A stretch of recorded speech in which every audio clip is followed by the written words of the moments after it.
Hello and a very warm welcome to Rajya Sabha Television. You're watching the Breakfast News with me, Frank Pereira. Here are the latest headlines this morning. Feverish campaigning on in Delhi for the assembly elections. The poll pitch gets shriller amid controversial ads and election commission notices. India, China and Russia to enhance cooperation against terror as China warms up to India during External Affairs Minister Sushma Swaraj's visit to Beijing. Growth rate of 8 core sector industries slowed to 3-month low of 2.4% in December. Rising calls for a further interest rate cut as the RBI undertakes its bi-monthly policy review today. And increased domestic and military spending and higher taxes on the wealthy, the focus of US President Barack Obama's $4 trillion budget wish list.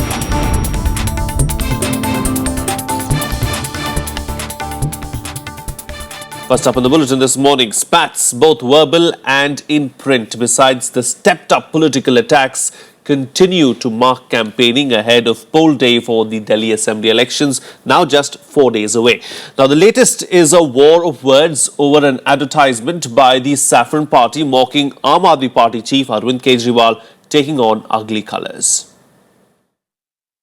A new BJP advertisement has sparked controversy again ahead of the Delhi Assembly polls. The advertisement, which is third in a series released by the BJP, shows Aam Aadmi Party chief Arvind Kejriwal belonging to Updravi Gotra or the anarchist subcaste. It also makes reference to his threat to stall Republic Day celebrations last year. Aam Aadmi Party hit out at the BJP. Kejriwal called a meeting of top party leaders at his residence on Monday morning.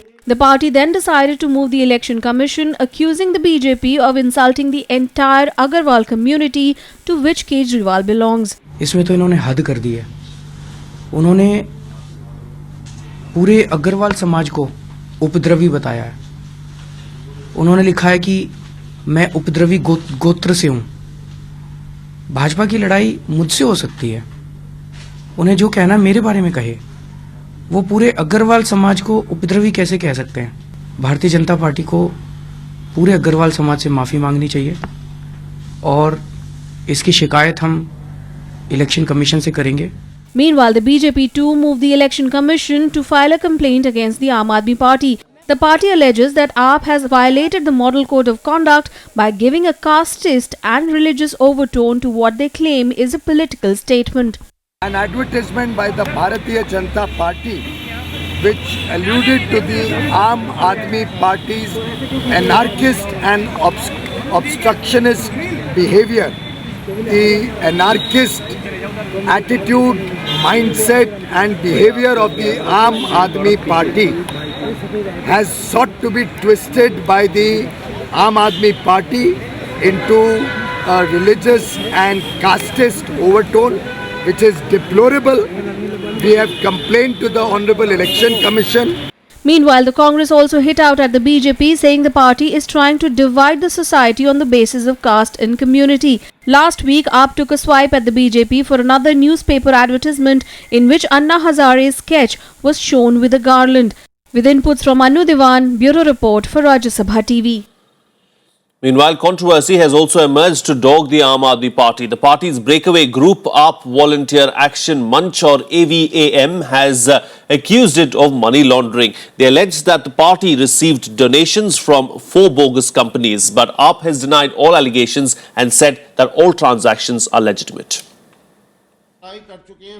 The AAP Volunteer Action Manch or AVAM has accused the Aam Aadmi Party of some serious charges. AVAM claims that the party received donations of 50 lakh rupees each from 4 bogus companies. These companies are said to have received the money just days before they made the donations, hinting at a money laundering scheme. The group has also claimed that addresses of several companies listed on the AAP website have bogus addresses. Company bogus है, company की कोई कमाई नहीं है, 1 पैसे की income नहीं है, पैसा जिस दिन दिया गया उससे ही थोड़ी दिन पहले पैसा आया, ये this is money laundering. Aam Aadmi Party has denied the allegations and claimed that the revelations are nothing but an attempt to malign the party's image ahead of polls. During elections, these things do come up because they don't have any issues. They don't want to talk about electricity. They don't want to talk about water and other issues. So they will keep coming like this. This shows that the BJP is desperate and losing badly. AAP's biggest opponent, the BJP, did not let go of the opportunity to malign it. The BJP says the Aam Aadmi Party has a complete mechanism to turn black money into white, one that involves its convener, Arvind Kejriwal. ये बेबुनियाद तरीका, अवैध तरीका और एकदम कानून का उल्लंघन करते हुए ये जो डोनेशंस आम आदमी पार्टी ने कलेक्ट किए हैं, इससे पूरी तरीके से आज उनका झूठ, उनका नकाब पर्दाफाश हो गया है. AVAM is a group of volunteers that broke away from Aam Aadmi Party in August last year. At the time, they claimed that there was a lack of Swaraj within the organization. Kriti Mishra for Rajya Sabha TV. And on to the other side now, even as the Congress looked to step up pressure, asking the Delhi High Court to cancel AAP Chief Arvind Kejriwal's candidature, the Election Commission has said he is fully eligible to contest. The Election Commission clarified that under the Representation of the People's Act, Kejriwal is an elector of Delhi and can contest the assembly elections scheduled for February 7th. It said that the returning officer had already rejected a plea to disqualify him. On Monday, the Delhi High Court had asked Kejriwal's response on the matter. Kejriwal, the Election Commission and the Chief Electoral Officer have been asked to reply to the court by tomorrow.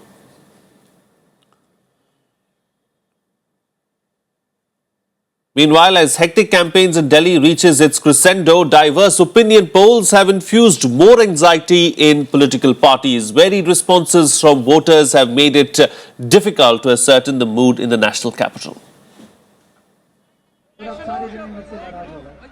It's set to be a three-way contest in Delhi once again. While Aam Aadmi Party is looking for a comeback with a majority, BJP hopes to edge them out with a former top cop. Congress, with back-to-back drubbings in the assembly polls recently, will try to regain some ground. The opinion poll surveys by several agencies show the contest could be intense between Aam Aadmi Party and BJP. The latest poll conducted by ABP News Nielsen shows AAP with a 50% vote share, followed by BJP with 41% and the Congress Party with 9%. The week IMRB, conducted 2 weeks ahead of the election on 7th February, projected 36 seats for the BJP and 29 for the Aam Aadmi Party and 4 for Congress, but showed a tight battle in the vote share. While an opinion poll conducted by India TV C Voter in 4th week of January suggested that BJP might get 47% votes, followed by the Aam Aadmi Party with 40% and the Congress with 10%. Most of the surveys show Kejriwal topping the charts as the popular choice for the post of Chief Minister. Aam Aadmi Party claims that the latest survey is a reflection of party's growing popularity, something the other two parties have denied. Congress claims it is still a relevant force in Delhi. Everybody in Delhi is talking about Aam Aadmi Party now. Everybody is looking for 10th February when the people of Delhi will get honest government. Confidence इतना ऊपर लगता है मुझे Bharatiya Janata party का कि शायद 60 से ऊपर सीटें दिल्ली में कोई मेरे ख्याल से रोक नहीं पाएगा, क्योंकि एक अंडर करंट है लोगों में, एक अंदर बहुत ज़्यादा मोदी जी के प्रति और भारतीय जनता पार्टी के प्रति एक अजीब सा विश्वास लोगों में दिखता है. Congress is not a 10 years 20 years old party. Congress is 130 years old and Congress strength is always that we reach to the people. In the last elections, none of the parties managed to reach the majority, leading to a post-poll alliance between the Aam Aadmi Party and Congress. Voters are treading cautiously this time in fear of another hung assembly. हम दिल्ली वाले ये चाहते हैं कि पिछली बार की तरह कोई इस बार भी हैंग असेंबली न हो, इसलिए मैं इस बार बहुत सोच समझ के अपने मतानुसार किसी एक अच्छी पार्टी को अपना मत दूंगा. The BJP has put out its well-oiled machinery and all the top guns into the battlefield for the remaining days of electioneering, while the AAP has resorted to a staggering number of roadshows and rallies. With the opinion polls predicting a very close contest, Delhi promises to deliver an edge-of-the-seat thriller elections. Reporting from Delhi, Kriti Mishra for Rajya Sabha Television. Well, moving on to some other news now. The rising number of cases of swine flu in the country has become a cause of concern for the health ministry. Reports say that 191 people died of swine flu in India in January alone, with Telangana having the highest number of cases, followed by the national capital. The health ministry has termed the spurt in cases as seasonal, but assured all medical and logistic assistance. Health ministry officials will hold a video conference with officials of the affected states today to discuss measures to be taken to combat the disease. A total of 2,038 cases came to light in January alone. The death toll from the virus stands at 49 in Rajasthan, the highest in any state. Former Rajasthan Chief Minister Ashok Gehlot, Home Minister Gulab Chand Kataria and Andhra Pradesh MP K. Geeta have also tested positive for the virus. Let's take a look now at some news-making events lined up for the day today in our special segment, The Day Ahead. The BJP is expected to come out with a vision document today. Now, the document will feature a roadmap for the development and welfare of the people of Delhi. Reports suggest that the party decided to release a vision document instead of a full-fledged manifesto due to indecision over promising complete statehood to the national capital. The party leadership is said to be divided over the issue. Prime Minister Modi is to hold a rally in Rohini today, part of the campaigning for the Delhi Assembly polls on Saturday. A tight security blanket has been put in place with over 5,000 personnel on duty. The party is counting on the Prime Minister to provide the momentum in the last leg of campaigning before the 7th of February polls. He had addressed rallies in Karkarduma and South Delhi earlier this week. The Reserve Bank of India is scheduled to undertake its 6th bi-monthly policy review today. The RBI is expected to keep the interest rates on hold. In a surprise move, it had eased the monetary policy last month, announcing a rate cut of 25 basis points. The central bank would be looking to boost growth as inflation remains under control. The 12th Agricultural Science Congress is set to begin in Karnal today. The 4-day event has been jointly organized by the National Dairy Research Institute and the National Academy of Agricultural Sciences. Over the 1,500 delegates participating would be looking at ways to secure a sustained livelihood for small and marginal farmers, this year's theme for the Science Congress. Well, we'll slip into a short break right now, but still to come, newly elected Italian President Sergio Mattarella to be sworn in today amid talk of rifts in the ruling party. That and much more. Stay tuned. We'll be right back.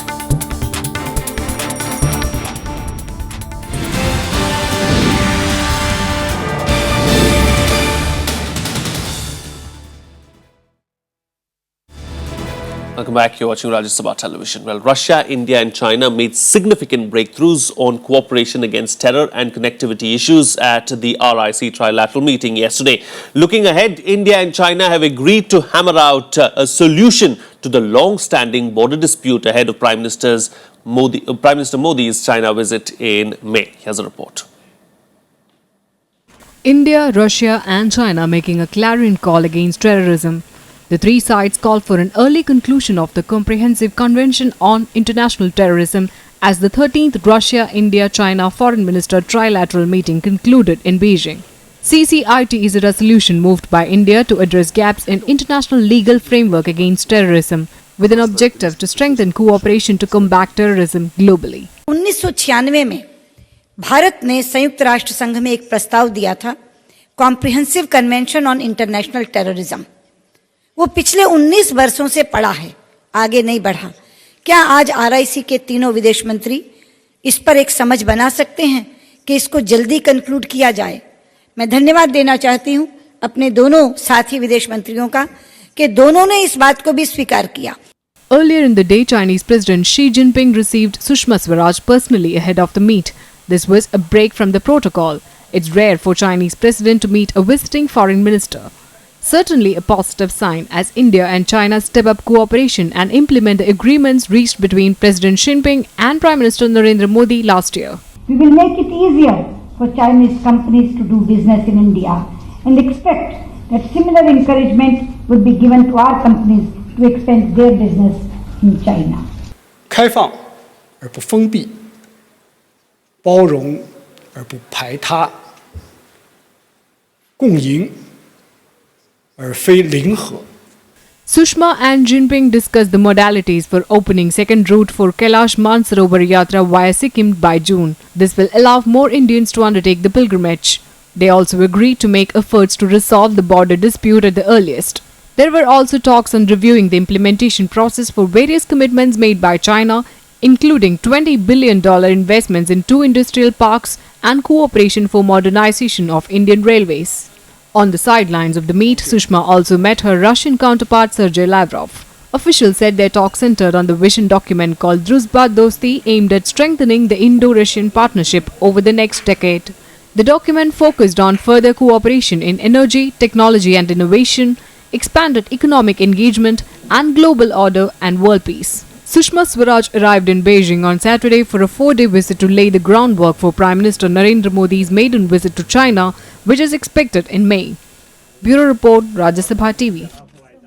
Joining me for a chat this morning on what happened in Beijing and China yesterday, of course, is joining me is Professor Alka of JNU, and she's also, of course, the Director of Chinese Studies at the university. Good morning, Professor, and thank you for joining me on the program. You know, a lot has happened as far as Sushma Swaraj's visit to China is concerned. Now, looking at what happened yesterday, the trilateral meet that took place, what do you think are the key takeaways as far as the trilateral meet is concerned? There appears to be a degree of commitment to strengthening this very significant partnership, which has the potential to at least offer alternative perspectives on a variety of key international issues of the day. If you see the kind of issues that have been flagged off in the joint communique, you have all the key concerns of developing countries. Of course, there are issues on which all the three countries would have somewhat different takes. For instance, the manner in which the Chinese have sought to push for a UN-sponsored security architecture for Asia, which would be open, inclusive, indivisible, which seeks to counter the American attempts, what they feel are American attempts to contain China. Similarly, India's position on having, which the foreign minister just mentioned, the Convention on Terrorism, which again is a UN sponsored, which India would like to push for. Issues of connectivity across Eurasia. So I feel that there are significant issues. The question really is, to what extent would the three actually push for these issues? I mean, these, at the moment it is largely aspirational. It is very forward-looking in terms of talking and democratizing the entire manner in which international institutions operate. But for now, China seems to be the only country which has the clout, the financial backing, and the kind of emerging power status which Russia and India do not have. But suddenly I would say that pushing on the RIC front at least offers a platform for shaping alternative discourses. And the important thing is that there are a group of three emerging powerful countries which are now part of very significant multilateral trading blocs, which are arguing for reshaping many ways in which the international order is run. You know, breaking protocol, President Xi actually met Foreign Minister Sushma Swaraj when she went to China. This is also significant as far as ties between the two countries is concerned, isn't it? Because it seems like both countries are warming up to each other. At least they're putting on a face of showing exactly that. Well, I would say that we need to see this relationship not just over 1 year or 5 years. I think since the turn of the century, India-China relations have been on a constant upward trajectory. Problem is that there have been setbacks because of the border incursions, and now both leaderships, which are strong leaderships, much stress is being laid on the fact that this is going to be a new kind of a way forward because there are strong leaderships in both countries.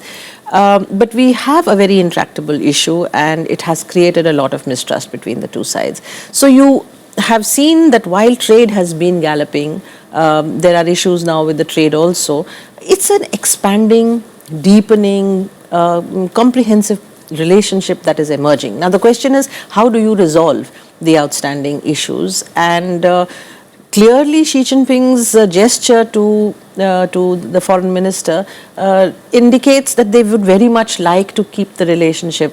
If you notice, when Obama was here, and that statement, joint statement was made, which seemed to very, very directly indicate a US-India common position against what are seen as China's moves in South Asia, assertive moves. The Chinese had a very strong statement on it. They dismissed it as very superficial, as worth nothing. But at the same time, Xi Jinping said that he would like to take India-China relations to a newer, higher level. So I think what we are going to see is a bit of this power play. There might be some attempt at balancing various interests. There are going to be competing kind of issues also. It will be interesting to see how these new two strong leaderships take the relationship forward despite this competitiveness, despite the clear power dynamics that are involved in the... You see, I think what we are going to see is India's concerns at the moment are developmental. You have seen the Prime Minister lay his priority as modernizing and developing India, increasing its manufacturing capabilities, making it a great power in the world today. Now, if that is the case, then his sights will be set on having a stable environment in which he can focus on bringing in foreign investment, giving the confidence to the outside world that India is clearly on this path. China is going to play a big role. So there will have to be a good balancing. It will be a bit of a delicate kind of a thing. I'm sure the foreign minister would have conveyed to the president that India-US relations are not directed at any third country, that it has a dynamic of its own. All right, we'll have to leave to that, Professor Alka Acharya. Thank you so much for joining us on the program and putting things into perspective for us and sharing your views on that subject. Moving on to news from the United States now. Increased domestic and military spending and higher taxes on the wealthy are some of the key points of US President Barack Obama's $4 trillion budget wish list presented to a Republican majority party on Monday. The plan includes a $478 billion public works infrastructure program for roads, bridges and transit systems to be financed by taxes on overseas earnings. Obama also said that his plan to boost programs that help the middle class were paid for and said it was time to end mindless austerity that had capped spending on domestic and defense initiatives. He warned Republicans to fully fund the Department of Homeland Security or face putting the nation at risk. Just last week, top military officials told Congress that if Congress does nothing to stop sequestration, there could be serious consequences for our national security at a time when our military is stretched on a whole range of issues. And that's why I want to work with Congress to replace mindless austerity with smart investments that strengthen America. And we can do so in a way that is fiscally responsible. Well, let's take a look now at some other news from around the globe in our World Wrap. Sergio Mattarella will be sworn in for a 7-year term as President of Italy on Tuesday, officially taking over from Giorgio Napolitano, who resigned earlier this year. The Sicilian anti-mafia judge Mattarella, who was elected the new president on Saturday, has been a long-time critic of Silvio Berlusconi. The selection of Mattarella as president has been seen as a political victory for Prime Minister Matteo Renzi. Pro-Russian separatist leader Alexander Zakharchenko says that rebels aim to boost their forces to 100,000 as fighting with Ukraine's military intensifies. The rebels want to push the government forces out of the eastern regions of Donetsk and Luhansk and are trying to capture the key town of Debaltsev. Dozens of people, including civilians, were killed in clashes and artillery fire at the weekend.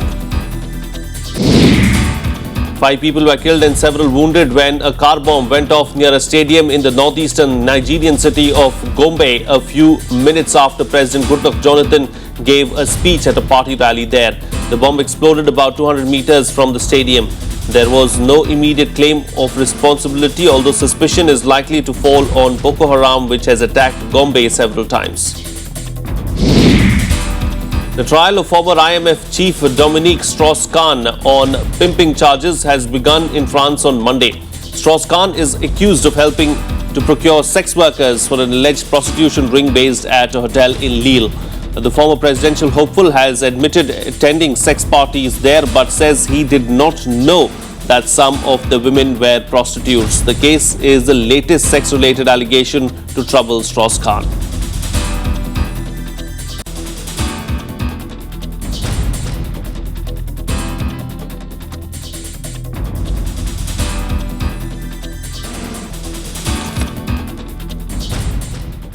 Well, on to some economic news now. Growth in 8 core industries slowed to a 3-month low of 2.4% in December last year. This has added to clamour for a rate cut by the Reserve Bank of India in its monetary policy review today. Negative growth in crude oil, natural gas, fertilizer and steel has led to the dip in overall growth rate of core industries. The 8 core sector industries expanded by 4% in December 2013. The growth was 6.7% in November 2014. The core sector contributes 38% to the overall industrial production, a parameter that the RBI takes into account while framing its monetary policy. On to some news from the global stock markets now. US stocks ended sharply higher on Monday after a late rally driven by hopes for a Greek debt deal and as energy shares bounced with oil prices. In the US markets, the Dow Jones Industrial Average rose 196.09 points or 1.14% to end the business at 17,361. Standard & Poor's 500 gained 25.86 points or 1.3% to close the day at 2,020. The Nasdaq Composite added 41.45 points or 0.89% to finish at 4,676. Gold prices rose by 100 rupees or 0.43% to 28,450 per 10 grams on pickup in demand for jewelers even as the metal weakened overseas.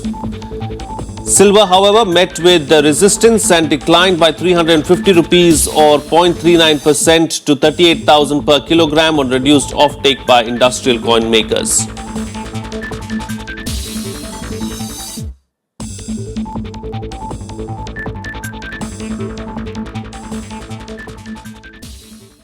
Well, let's now bring you up to date with all the sporting action from sport arenas across the world in our Sports Beat. Well, sporting lived up to its hype in the national games on Monday, with Rai winning the 50 meters pistol team event gold before settling for a bronze in the individual competition. Chitu combined with Om Prakash and Gurpal Singh to shoot gold for the Services Sports Control Board. In the women's 10-meter rifle competition, veteran Anjali Bhagwat combined with Ionika Paul and Pooja Ghatkar to clinch a gold medal for Maharashtra in the team event. Services Sports Control Board sprung to the top of the medals tally with 8 gold, 1 silver and 3 bronze, followed by Haryana and Madhya Pradesh. Top seed Deepika Pallikal defeated second seed Heba El Torkie from Egypt 11-4, 11-9, 11-8 to win her 10th World Squash Association Tour title at Winnipeg, Canada. The 2013 champion reached the final, the 15th of her career on the WSA World Tour after beating Donna Urquhart, the 4th seed from Australia, making her tour return after a 6-month foot injury break 11-5, 11-5, 11-8. Pakistan Cricket Board announced on Monday that left-arm fast bowler Junaid Khan has been ruled out of the World Cup after failing a fitness test on a hamstring injury. Junaid was due to leave with the Pakistan team for New Zealand last month, but the PCB held him back and sent Bilawal Bhatti instead. Junaid has been Pakistan's leading paceman in the last 2 years with 65 test and 75 one-day international wickets. And finally, conventional sporting events is one thing, but there's a whole world of rural sports that's virtually unknown. Some of these events date back centuries. I'm going to leave you with these visuals. Have a nice day.